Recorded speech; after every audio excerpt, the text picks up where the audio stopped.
terms of bringing those things together, when we look at infrastructure, the most important thing to do is actually to build the infrastructure. Plans are great. Plans can be wonderful, and they can help guide us. But the proof in the pudding for, I think, who I'm going to be as mayor is to actually do the infrastructure itself. I don't think you want a piece of paper. You want to make sure there's an ambulance. Correct? Okay. Well, but here's I own a CIO for a company, and one of the key things that I do is I create metrics. Right. And in any company, you have metrics, and you see if you hit them. Yep. Then that's how you determine success. So what we have here is building parks, or building of this, or building of that, without the metrics. I'm very metrics driven. So with all due respect, I didn't get to finish, and we have our metrics driven. I mean, take graffiti, for instance, which was something important. That's exactly the kind of leader that I am.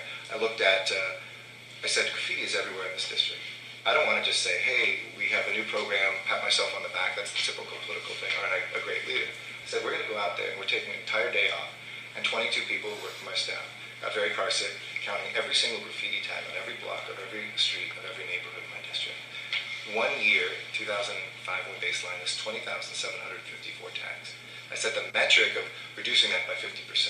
And I set up a system of engaging now 400 block captains. I said the old model of being an activist, which many of you have been, of one person for an entire neighborhood, being in charge of the whole neighborhood, doing it for a number of years, feeling like nobody else is helping and burning out, wasn't sustainable. So I said, if you want to be a block captain, you literally cannot tell us about graffiti on the next block.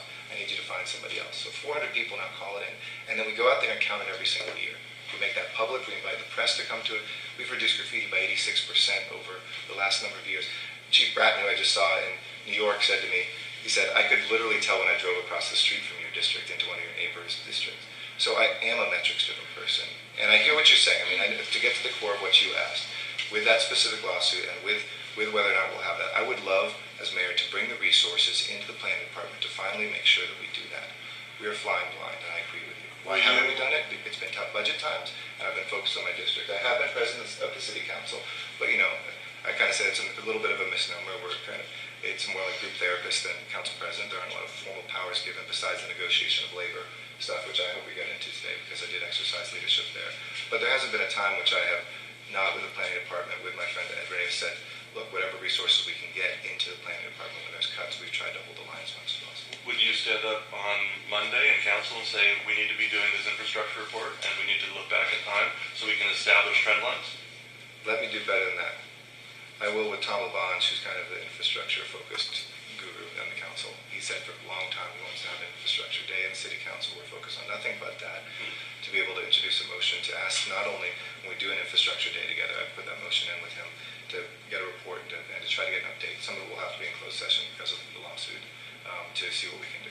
Yeah, so, I mean, the infrastructure day was proposed by LaBonge, I think, and Councilman LaBonge, in December of 2010 or 2011, and then it was for an infrastructure day in January, which never happened. I held one as council president. Actually, we worked with him. We did do an infrastructure day. But I think that I guess. But we wanted to go deeper. We're not looking for a day. Yeah, that's I'm cosmetics. looking for an infrastructure. Which is why I said we'll go a step further and actually ask for a report on that cosmetics. specifically. We need a system. You have my pledge that I will. And I think what we find offensive is that it's the law, and you guys are blatantly not obeying the law, and that we have to obey the law, find that quite offensive and arrogant. I mean, like our community plan and the Hollywood community plan currently says that if adequate infrastructure doesn't exist in any critical area, then building controls will be put in place if you can't make a commitment to pay for the infrastructure within 12 months.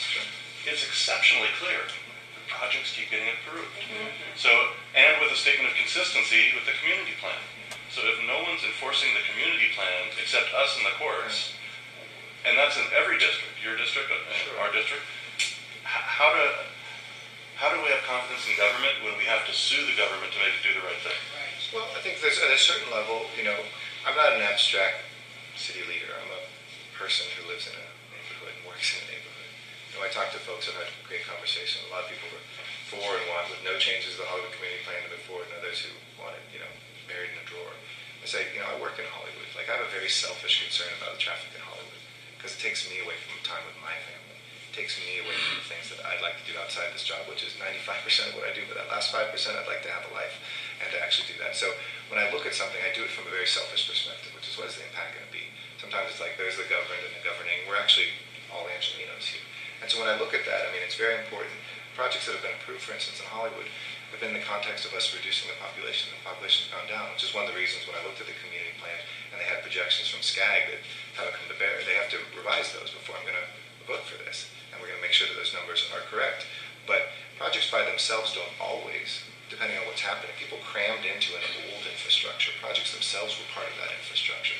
For instance, a project that's due to be built on Sunset Boulevard comes with a community park in a neighborhood where people have told me for 10 years, please, can I have someplace to walk with my child on the way, or can I only go to a Starbucks to find common space? I'd really love to have, it's right here outside the home now.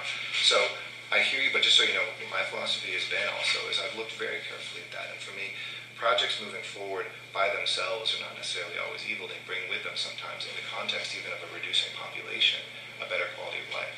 And that's the sort of